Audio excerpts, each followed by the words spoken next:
آج اسی وجہ سے ہم اکٹھے ہوئے ہیں کہ ہم ان دوستوں کو،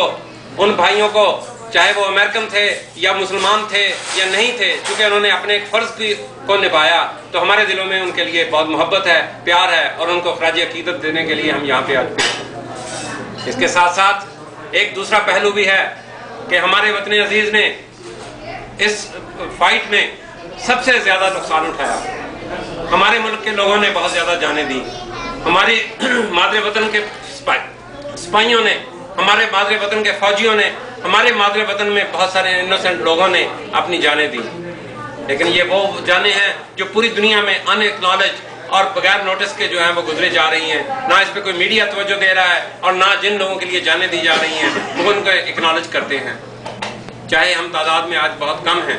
لیکن ہمارا یہ فرض ہے کہ آج ہم یہ اس بات کو ایکنالج کریں کہ ہمارے وہ بھائی جو پاکستان میں، ہمارے وہ فوجی جو پاکستان میں اس جنگ میں شہید ہوئے ہیں، ہمارے دل میں ان کے لیے بھی اتنا ہی عزت اور احترام ہے، اور ان کو بھی ہم اسی نظر سے دیکھتے ہیں۔ اس لیے آج ہم یہ اکٹھے ہوئے ہیں اور ہم اپنے ان بھائیوں کو، ان پاکستانی فوجیوں کو سلام کرتے ہیں جو اس ٹیررزم کی وار میں اپنی جان سے ہاتھ دھو بیٹھے۔ میری دعا ان لوگوں کے لیے، ان کے ساتھ ہے، ہماری سب دوستوں کی دعائیں ان کے ساتھ ہیں، اور اللہ ان کی اس کوشش کو قبول کرے، اور اس کے ساتھ ساتھ اللہ پوری دنیا میں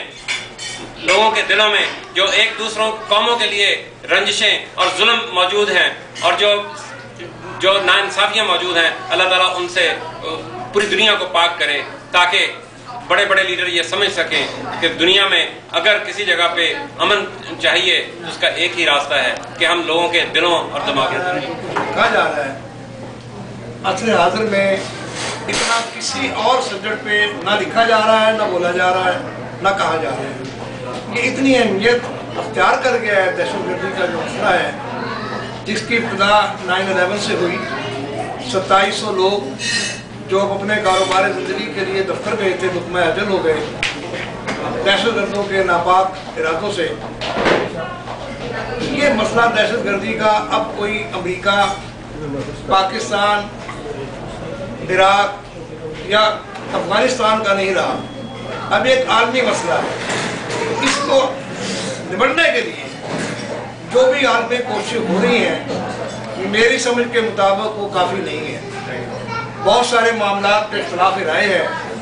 میری ایک ٹھوس رائے ہے جس کا میں آج پہلی دفعہ اظہار کر رہا ہوں، اس پہ بڑا میں سوچتا رہا ہوں کہ دہشت گردی جو ہے اب یہ کچھ سال رہنے کے لیے آئی ہے، یہ کوئی کل پرسوں 2-3 سال کے بعد ختم نہیں ہونے والی نظر آتی ہے ہمیں۔ تو میری ناقص رائے میں اب جب اس نے رہنا ہے کچھ عرصہ تو کیوں نہ اس کو کالجوں یونیورسٹیوں میں ایک مضمون کے طور پہ پڑھایا جائے، تاکہ ہماری آنے والی نسلیں اس خطرناک قسم کے منصوبوں کا نوانسز کو سمجھ جائیں اور ان سے نمٹنے کے لیے کچھ تھوڑا تیاری کریں اور کچھ کو سمجھیں کہ اس سے کیسے نپٹا جا سکتا ہے۔ آج کی نسل اگر اس مسئلے کو سمجھ لے گی تو کل کے حکمران کے طور پر اس کے کوئی حل کی تلاش کی کوشش کریں گے۔ پاکستان سب سے زیادہ متاثر ہوا ہے، اس میں کوئی دو رائے نہیں ہے۔ آج بھی پاکستان کا جو سب سے بڑا مسئلہ ہے وہ دہشت گردی ہے۔ بے گناہ لوگ جاتے ہیں صبح سے سردی لینے کے لیے، اپنی نوکری کرنے کے لیے، کچھ پتہ نہیں واپسی میں کیا ہوگا۔ میں اپنی ذاتی طور پہ بتا رہا ہوں، اپنا کمزوری کا اظہار کرتا ہوں، انسان ہوں۔ آپ یقین کریں جب جمعے کی نماز میں میں جاتا ہوں تو رکوع میں جاتے ہیں تو باہر موٹر سائیکل کی جب آواز آتی ہے، یقین کرنا گردن روڑ کے دیکھنا شروع کر دیتا ہوں موٹر سائیکل والا کون ہے۔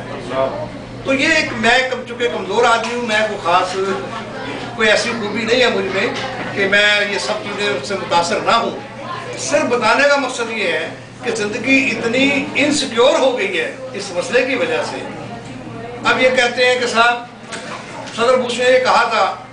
کہ 9/11 نے دنیا کو چینج کر دیا، بالکل صحیح کہا تھا، اور یہ کہا تھا کہ ہم ان کو چینج کر دیں گے، لیکن ہوا الٹ ہے۔ وہ تو چینج نہ ہوئے، ہم چینج ہو گئے۔ آج دیکھیں جتنا روپیہ